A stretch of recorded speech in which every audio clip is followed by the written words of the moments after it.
श्री स्वामी समर्थ सगळ्या माझ्या क्यूट मैत्रिणींनो आणि श्री स्वामी समर्थ सगळ्या माझ्या दादांना. तर अनेक भक्तांना सेवकांना माहीत नसतं की अक्कलकोटमध्ये पहाटे साधारण 3 ते 3:30 वाजता आहे ना स्वामी समर्थांची नगर प्रदक्षिणा निघते. आता मी तुम्हाला ना या नगर प्रदक्षिणेचा मार्गक्रम सांगते, म्हणजे कुठेपासून सुरुवात होते आणि कुठेपर्यंत जाते प्रदक्षिणा त्याची माहिती सांगते. आपण सर्वप्रथम श्री वटवृक्ष स्वामी समर्थ मंदिराच्या समोरील डाव्या बाजूच्या रस्त्याने सरळ चालण्यास सुरुवात करायची आहे. म्हणजे डाव्या बाजूचा रस्ता म्हणजे काय, जिथं आपण चप्पल शूज स्टँड आहे ना तिथे आपण जिथे चप्पल काढतो ना तिथे, व तिथून दर्शनाची रांग बघा चालू होते. हे राईट साईडला तुम्हाला दिसते ना दर्शन रांगा, तर तिथून बघा तो रस्ता जातो ना, तो आहे डाव्या बाजूचा रस्ता. हे बघा हे ऑरेंज कलरचं दिसतंय ना समोर, जिथून सगळे आजी आणि पुढून लोक येत आहेत, हा डाव्या साईडचा रस्ता आहे. तर तिथून सरळ पुढे गेल्यानंतर इंगळे प्रवेश द्वार लागतं, महाद्वार लागतं. त्या महाद्वारातून बाहेर पडून उजव्या बाजूला वळायचं आहे. आपल्याला सरळ चालत राहायचं आहे. आता बघा हे आलं इंगळे महाप्रवेशद्वार. इथून आता आपल्याला बाहेर पडायचं आहे आणि आता इथून आपल्याला राईट घ्यायचं आहे. राईट म्हणजे उजव्या साईडला आपल्याला जायचं आहे.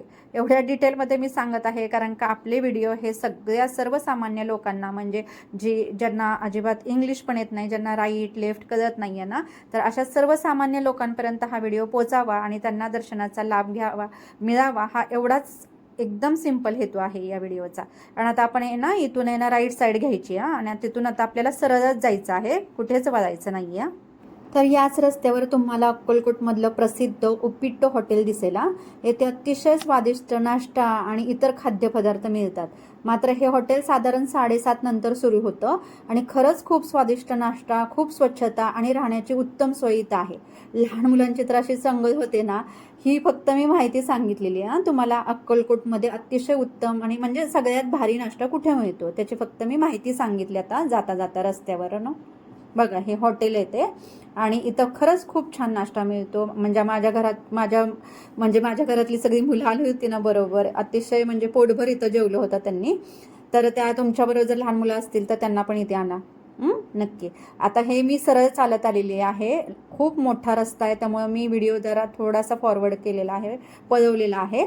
आता इथून आहे ना आता आपल्याला मी तुम्हाला दाखवते सगळे डिटेल्समध्ये की लेफ्ट साईडला हे दुकान आहे दत्त स्वरूप. म्हणजे एकंदरीत तुम्हाला लक्षात यावं की खूपच म्हणजे ज्यांना काहीच माहिती नाही कुठे कसं जायचं त्यांच्यासाठी अतिशय डिटेलमध्ये मी सांगितलेलं आहे. आजूबाजूच्या खुणा जशा आपण पूर्वीपासून सांगतो ना, बारीक सारीक खुणा, सेम तसंच. आणि आता आपण कुठेही वळलेलो नाहीये.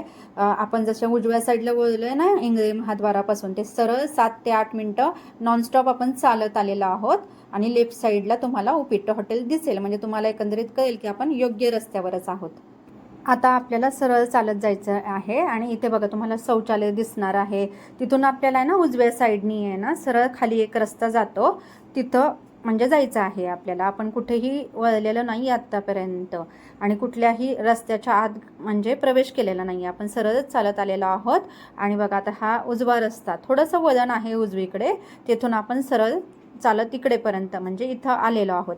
त्यानंतर उजव्या बाजूला वळल्यानंतर अक्कलकोटची जी मुख्य बाजारपेठ आहे ना, म्हणजेच त्याला सेंट्रल चौक म्हणतात आणि तो सेंट्रल चौक इथे लागतो. अनेक जुनी आणि प्रसिद्ध सोनाराची दुकानं इथं आहेत. स्वामींसाठी मुकुट, कंठहार किंवा इतर चांदीचे दागिने म्हणजे बनवायचे असतील ना, तर त्याची सोय इथं उपलब्ध आहे. सॉरी जरा माझा आवाज हे होतोय, जरा तुटतोय त्यामुळे क्षमस्व. तर आता समोर तुम्ही पाठी बघितली का, श्री स्वामी समर्थ समाधी स्थानाकडे जाण्याचा मार्ग. आता इथून आपल्याला डाव्या बाजूला वळायचं आहे. आता सेंट्रल चौकातून डावीकडे वळून पुढे सरळ चालत जायचे. थोडे पुढे गेल्यानंतर कारंजा चौक लागतो. या चौकातून मधल्या रस्त्याने सरळ पुढे जायचं आहे, कुठेही वळायचं नाही. मी तुम्हाला हळूहळू तर सांगतेच. आणि एक छोटीशी टिप तुम्हाला सांगते की ही नगर प्रदक्षिणा आहे स्वामींच्या पालखीची, त्यामुळे थोडंफार चालावं लागणार आहे तुम्हाला. त्याच्यामुळे जर तुमच्याबरोबर काही म्हातारी माणसं येणारे, वृद्ध माणसं येणार, लहान मुलं जर आणणार असाल तुम्ही, तर प्लीज त्यांना आणू नका. त्यांना तुमची जी रूम असेल ना भक्ती निवासमध्ये, यात्री निवासमध्ये, तिथेच ठेवा, त्यांना आणू नका. आता मी सेंट्रल चौकातून थेट कारंजा चौकात आलेली आहे. याला कारंजा चौक म्हणतात. इथे मोठासा सर्कल आहे बघा, मुख्य बाजारपेठेमधला हा मुख्य चौक आहे. आता हा सरळच रस्ता जातो छोटा, जो आपल्याला थेट चोळप्पा महाराजांच्या मठामध्ये म्हणजे स्वामी समर्थांच्या समाधी स्थानाकडे नेतो. तर हे मी छोट्या छोट्या खुणा सांगितलेल्या आहेत, जे सर्वसामान्य आपली लोक येतात, जे व्हिडिओ माझे बघत बघत येतील आणि तिथपर्यंत पोहोचतील. याच्यासाठी छोट्या छोट्या मी खुणा सांगितलेल्या आहेत, की हे समीक्षा मेडिकल आहे, विवोचं शॉप आहे दुकान, आणि कोपऱ्यामध्ये रिक्षा उभा राहिलेल्या आहेत. तर तुमच्याबरोबर जर आलेच, म्हणजे म्हातारी माणसं, वृद्ध माणसं, लहान मुलं आलीच ना, तर इतकं त्यांना चालावं लागू नये म्हणून इथे रिक्षा आहेत. 50-60 रुपयेपर्यंत तुम्हाला ते भक्तिनिवास, यात्रानिवासपर्यंत पोचवतात, किंवा तिकडून वटवृक्ष स्वामी मंदिराच्या तिथून ते इथपर्यंत पोचवतात. ते 50 ते 60 रुपये आकार घेतात, म्हणजे पैसे घेतात ते. आता इथे पुढे ATM पण आहे का. तर अशा प्रकारे सरळ पुढे गेल्यानंतर तुम्हाला डाव्या बाजूला चोळप्पा महाराजांचा मठ दिसेल. खरं सांगायचं तर ना मैत्रिणींनो, आम्हाला पण या गोष्टीची माहिती नव्हती बरं का. पहाटे अचानक टाळ चिपळ्यांचा आणि स्वामी नामाच्या गजराचा आवाज कानावर पडला ना, तेव्हा आम्ही पळत पळत गेलो अक्षरशः, आणि त्या नगर प्रदक्षिणेला सहभागी झालो. संपूर्ण रस्त्यावर ना सुंदर सडा रांगोळी काढलेली होती. म्हणजे विचार करा, पालखी येण्यापूर्वी काढलेली रांगोळी, म्हणजे 2-2.5 तास वाजता कितीतरी माता भगिनी आपल्या आहेत ना, रांगोळी काढत असतील. अनेक ठिकाणी कापऱ्याचे दिवे लावलेले होते. पहाटेच्या अंधारात इतकं सुंदर दिसत होतं ना, म्हणजे मी शब्दात सांगू शकत नाही. खरंच तुम्हाला त्याचा लाभ घ्यायला पाहिजे. सगळीकडे एक सुरात श्री स्वामी समर्थ जपनाम चालू होतं. तर मैत्रिणींनो, नगर प्रदक्षिणाविषयी सगळी माहिती तुम्ही तिथले व्यवस्थापक आहे ना त्यांना विचारा. कारण का काय ना, आता अक्कलकोटमध्ये प्रचंड गर्दी आहे ना, त्याच्यामुळे बहुतेक त्यांनी ती नगर प्रदक्षिणा किंवा काकड आरती रद्द केली असेल. तर तुम्ही तिथे विचारू शकता, आणि खरंच त्या गोष्टीचा लाभ घ्या. इतकं सुंदर मला वाटलं ना, आणि खरंच हा व्हिडिओ इतका मनापासून तुमच्यासाठी बनवलेला आहे, कारण का तुम्हाला पण त्या गोष्टीचा लाभ व्हावा.